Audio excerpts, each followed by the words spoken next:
Hey, it's Coach Jeff again with All In Christian Counseling. Dr. Mark Hyman's 4-step process to restoring gut health is superb. And the 4th step is to repair the gut wall. If the gut wall is damaged, we could experience what is known as leaky gut syndrome, which can lead to a tidal wave of problems in the body. We want to strengthen the gut wall, which is, I call in my practice, protect the gut border, so we can manufacture more of the lovely serotonin that I mentioned in the earlier videos.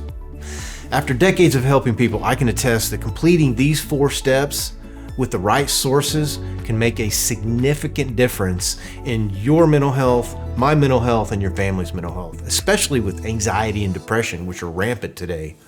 Lastly, with the right ingredients, guidance, and inspiration, and accountability, we can get your body working correctly to create and sustain a healthier mental outlook on life.